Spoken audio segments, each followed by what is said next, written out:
Hello friends, कैसे हैं आप लोग। आशा करती हूँ आप सभी बहुत अच्छे होंगे, अपनी पढ़ाई लिखाई भी बहुत अच्छे से कर रहे होंगे। मैं राधा जागो और जगाओ के इस प्लेटफॉर्म पे बहुत बहुत स्वागत और अभिनंदन करती हूँ। जैसा कि मैंने प्रॉमिस किया था आपसे कि आरो यारो परीक्षा के लिए कुछ खास मैं करूँगी अपनी तरफ से, तो आज मैं उसी प्रस्तुति को प्रस्तुत करने के लिए प्रस्तुत हो गई हूँ। आप लोग वीडियो को पूरा ज़रूर देखिएगा। चैनल पर नए हैं तो सब्सक्राइब कर लीजिएगा। हम जिस परीक्षा के बारे में खास करने जा रहे हैं, हम उसके बारे में थोड़ा सा मोटा मोटी जानकारी ले लेते हैं। वैसे तो आप लोगों ने पहले ही जानकारी ले ली है, लेकिन आइए जानकारी हम ले लेते हैं।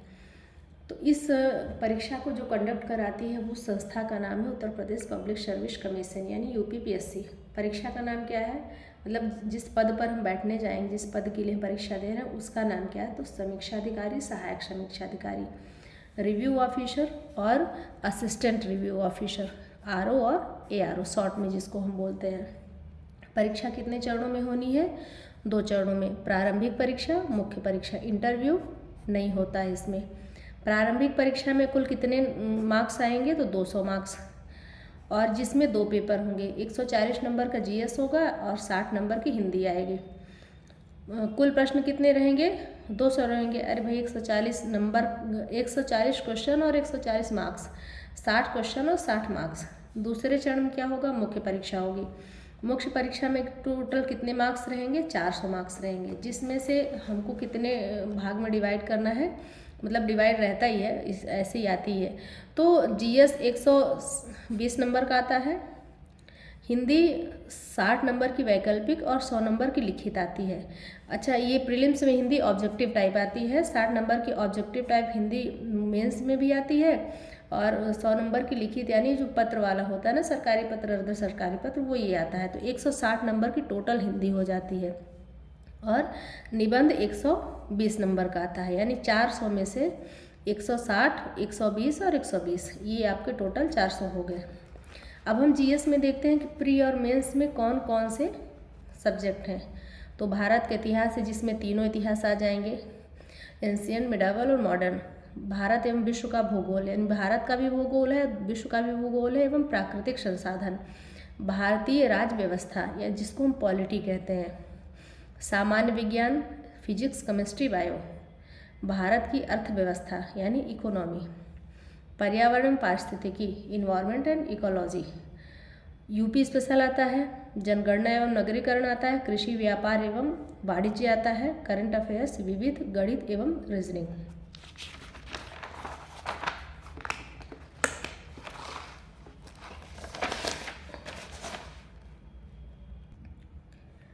अब बात आती है कि हिंदी में क्या क्या आता है। तो हिंदी में प्रीलिम्स के जो टॉपिक है वो है केवल 6। विलोम शब्द, तद्भव एवं तत्सम, पर्यायवाची, विशेष एवं विशेषण, अनेक शब्दों के लिए एक शब्द, वर्तनी शुद्धि। अच्छा, वर्तनी शुद्धि में शब्द वर्तनी शुद्धि भी आती है और वाक्य वर्तनी शुद्धि भी आती है। ये प्रीलिम्स के टॉपिक हैं, ये ध्यान दीजिए। जो मेंस के टॉपिक हैं वो 6 हैं, हिंदी के 5 हैं। प्रीलिम्स में 6, मेंस में 5। अब इधर देखिए किसमें से क्या हट रहा है, क्या इधर बच रहा है। विलोम शब्द एज इट इज़ है, इधर भी है, तद्भव तत्सम इधर भी है, लेकिन पर्यायवाची हट गया। विशेष एवं विशेषण इधर भी है, अनेक शब्दों के लिए एक शब्द इधर भी है, वर्तनी शुद्धि इधर भी है। यानी जो हिंदी 60 नंबर की प्रीलिम्स में आती है, वही एक टॉपिक कम होके 5 टॉपिक रह जाते हैं, वही एज इट इज़ हिंदी 60 नंबर की मेंस में भी आती है। अब हम जिस पे हमको बहुत अधिक कन्फ्यूज़न होता है वो ये होता है कि हम अधिक से अधिक नंबर प्राप्त करने के लिए हमें क्या और कैसे पढ़ना चाहिए। जैसे देखिए, बहुत से टीचर्स ने क्या बताया कि आरओ के लिए कोर सब्जेक्ट और अदर सब्जेक्ट में हम डिवाइड कर लेते हैं सब्जेक्ट को। कोर में उन्होंने क्या बता दिया? इतिहास, भूगोल, राज्य व्यवस्था, विज्ञान, अर्थव्यवस्था, पर्यावरण, पारिस्थितिकी, इन्होंने कोर सब्जेक्ट में बता दिया। कोर का मतलब जो आप हर परीक्षा के लिए पढ़ते हैं। और अदर के लिए क्या बताया? हिंदी, करंट अफेयर्स, उत्तर प्रदेश विशेष, गणित, रीजनिंग, कृषि, जनगणना, नगरीकरण, विविध। उनका ये कहना है कि आप इधर 80 या 60% दो और इधर आप 20 या 40% दो।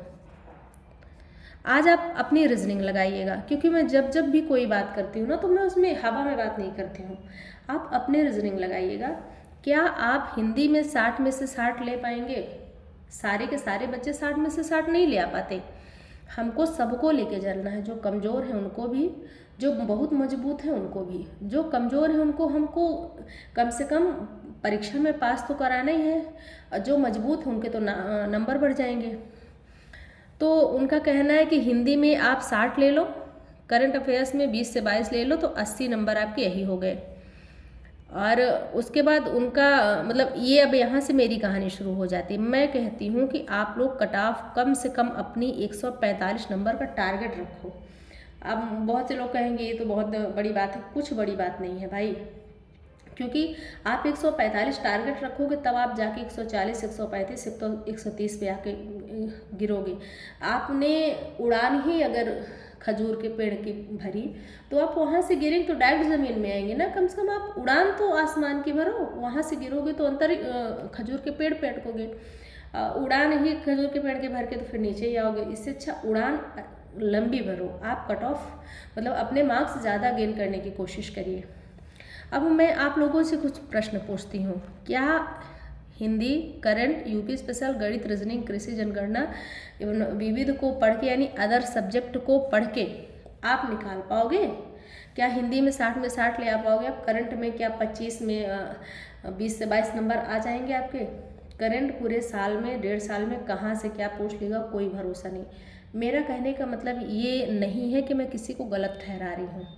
मेरा कहने का मतलब ये है कि अपने आप को किसी भी झांसे में नहीं रखना है आपको।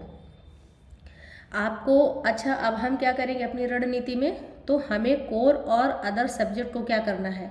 बैलेंस करके चलना है। अच्छा, कुछ टीचर्स का, कुछ लोगों को जिनसे मैंने देखा सुना, उनका ये कहना है कि इधर जो है, इधर यूपीएससी वाले, यूपीपीसीएस वाले बच्चे भी फॉर्म भरते हैं तो कई बार पढ़ चुके होते हैं, आप उनसे जीत नहीं सकते हो। मैं मानती हूँ कि हम सब कंपटीटर हैं, बट हमें उनसे मुक्केबाजी थोड़ी ना करनी कि हमें उनसे जीतना है। हमें अपनी सीट के लिए 145 नंबर चाहिए। किसी का नंबर काट के या घटा के नहीं लिया जा सकता ना। हमें चाहिए 200 में से 145। दूसरा इंसान चाहे 100 नंबर ले आए, चाहे 180 ले आए, हमको उससे क्या लेना देना। ऐसा तो नहीं कि सबके सब 180 ले आएंगे तो कट ऑफ 180 चली जाएगी, ये भी तो नहीं है ना। हमारा कहने का मतलब है कि क्या बिना कोर सब्जेक्ट पढ़े आपका सिलेक्शन पॉसिबल है? तो नहीं है। माफ़ करिएगा, मैं थोड़ा सा रीजनिंग लगाती हूँ। मैं चाहती हूँ कि आप लोग भी रीजनिंग लगाएं। ऐसे ही किसी के कहने बहकावे में बिल्कुल ना आए। आप हिंदी को भी पढ़ें, हिंदी को पर्याप्त समय दें, करंट अफेयर्स को पर्याप्त समय दें, उत्तर प्रदेश भी पढ़ें, गणित, रीजनिंग। उत्तर प्रदेश में 75 ज़िले हैं। अब आप बताओ 75 ज़िले में से पता नहीं क्या कैसे कौन सा पूछ देगा। तो क्या यहाँ पे अगर 15 प्रश्न आ रहे हैं तो आप 15 के 15 सही कर ले जाएंगे? अगर टोटली इधर ही डिपेंड रह गए तो नहीं हो पाता भाई। कहने में, हवाई में बात अलग होती है, तुक्केबाजी में बात अलग होती है, रियलिटी अलग होती है। तो आप लोग इतिहास, भूगोल, राज व्यवस्था, विज्ञान और मतलब कहने का मेरा मतलब कि कोर सब्जेक्ट भी पढ़े। अब इनमें से हम क्या पढ़ेंगे, हम क्या शुरू करेंगे? हम इतिहास में पहले मॉडर्न हिस्ट्री पढ़ लेते हैं, क्योंकि मॉडर्न हिस्ट्री से ज़्यादा क्वेश्चन आते हैं। इसका मतलब ये नहीं कि एंशिएंट और मिडावल पढ़ेंगे, नहीं पढ़ेंगे, लेकिन हम एटलीस्ट कम से कम उतने संतुष्टि में आ जाएं कि चलो हाँ, हम इतने में हैं कि हमारे कुछ पोर्शन मजबूत हो गए हैं। हम मॉडर्न हिस्ट्री पहले पढ़ेंगे, उसके बाद हम भूगोल पढ़ेंगे, पॉलिटी पढ़ेंगे, उसके बाद इसमें हम विज्ञान में पहले पढ़ लेंगे बायोलॉजी के बाद पर्यावरण पारिस्थितिकी पढ़ लेंगे, तब अर्थव्यवस्था, फिजिक्स, केमिस्ट्री और इंडियन एंशिएंट मिडावल रह जाएगा, तब हम ये चीज़ें फिर पढ़ेंगे।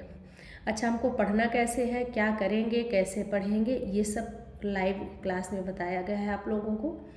आप लोग वहीं आकर जुड़ जाएं और वहीं आपको सारी जानकारी मिल जाएगी। तो वीडियो को पूरा का पूरा देखने के लिए धन्यवाद। और रिपीट अगेन, आप लोग अपने समझदारी से काम लें। ना आप अदर सब्जेक्ट को छोड़ सकते हैं, ना आप कोर सब्जेक्ट को छोड़ सकते हैं। आपको दोनों को बैलेंस करके अपना सिलेक्शन लेना होगा।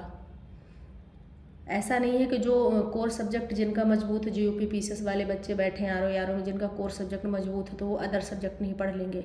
आप सिर्फ अदर सब्जेक्ट पढ़ के कोर को अवॉइड करके सिलेक्शन नहीं ले पाएंगे। आपको मेहनत करनी पड़ेगी, कोर में भी और अदर सब्जेक्ट में भी, दोनों को आपको पढ़ना पड़ेगा।